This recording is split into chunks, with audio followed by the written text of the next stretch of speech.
Moikka ja tervetuloa uuden videon pariin.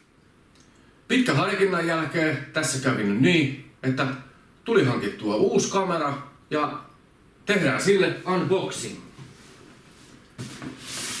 Täältähän se löytyy. Canon R6.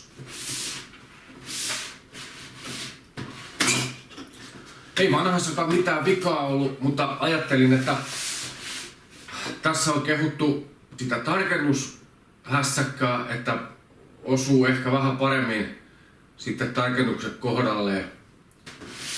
Mutta lähdetään katsomaan, mitä täällä on.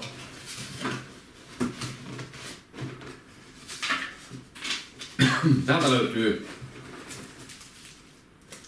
ohjekirja, laturijohto, akku,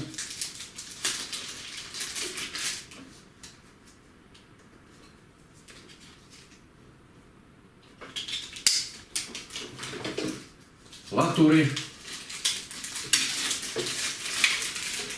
Oho, onpas se aika mötikkä.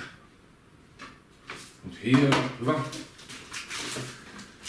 Sitten löytyy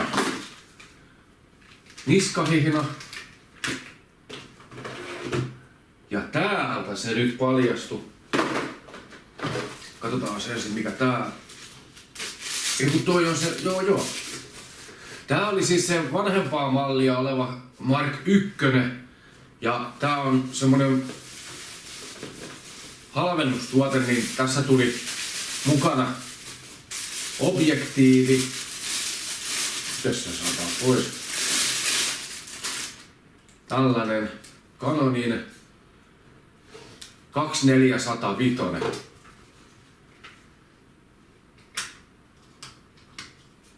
Tää siihen tuli kaupan päälle. Tää itse asiassa tää on linssi, jota mä oon pitkään himoinut. Ja nyt se siihen sitten samalla kertaa sattu tulee. Ja täältä nyt löytyy sitten tämä itse masiina.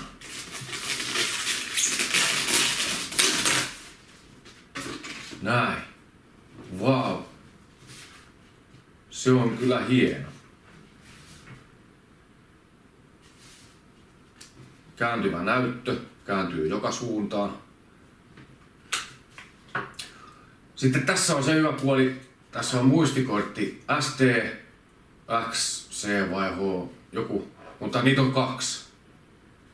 Kaksi muistikorttipaikkaa. Tuolla on joku liitin tommonen.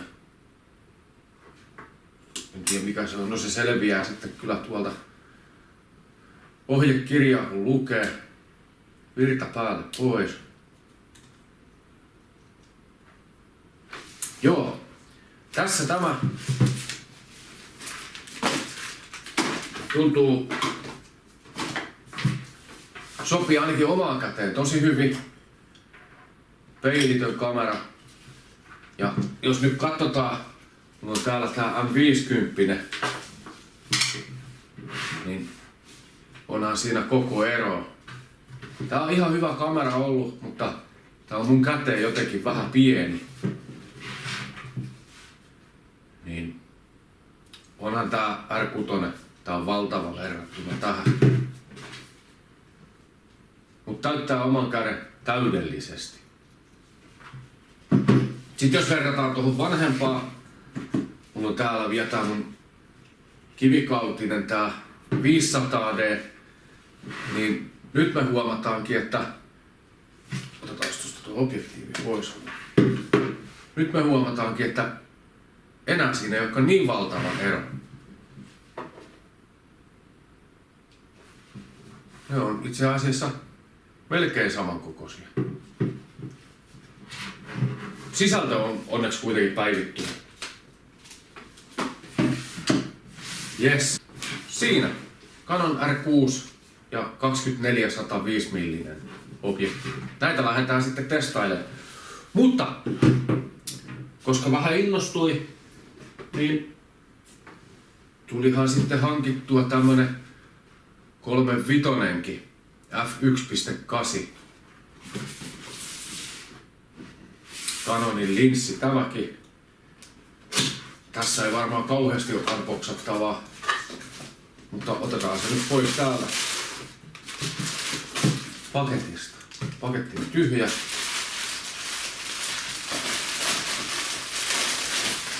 Ja täältä se löytyy.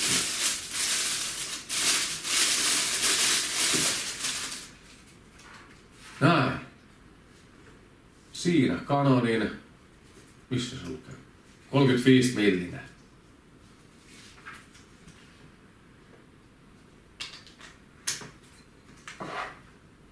Eipä näitä nyt niin ihmeellisiä.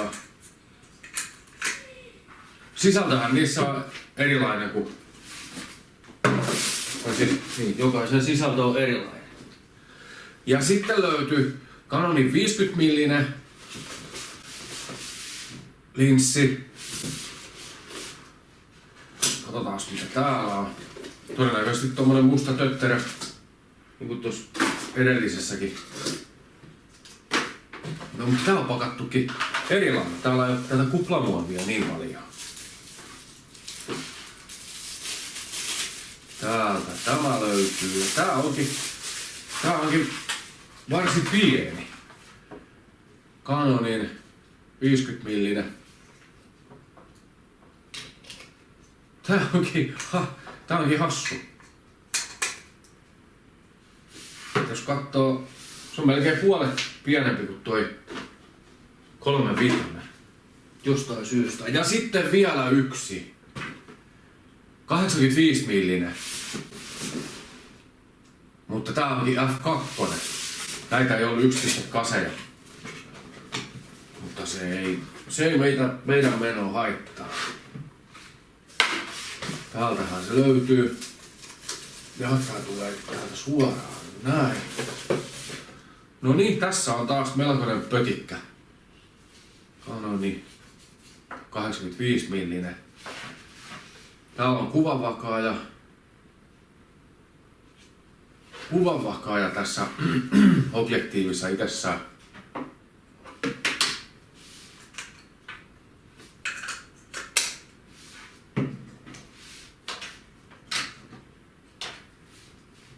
Katsotaan, pistetään kaikki tuohon. Noin. Elikkä 24-105 zoomiputki. Tässäkin on vakaaja. Sitten on 35 millinen, 50 millinen. Tuossa on joku control focus, en tiedä mikä se on. Ja sitten on 85 kuvavakaajalla. Näin. Noin. Tällainen setti tuli hankittua tällä kertaa. Ja täytyy sanoa, että nyt on kyllä pari yötä mennyt sängyssä kierjessä ja pyöriessä, kun melkoinen innostus lähtee ottaa valokuvia. Ei malttaisi millään vartoa.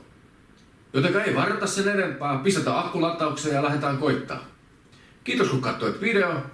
Jos tykkäsit, paina peukkua, tilaa kanava ja niin poispäin.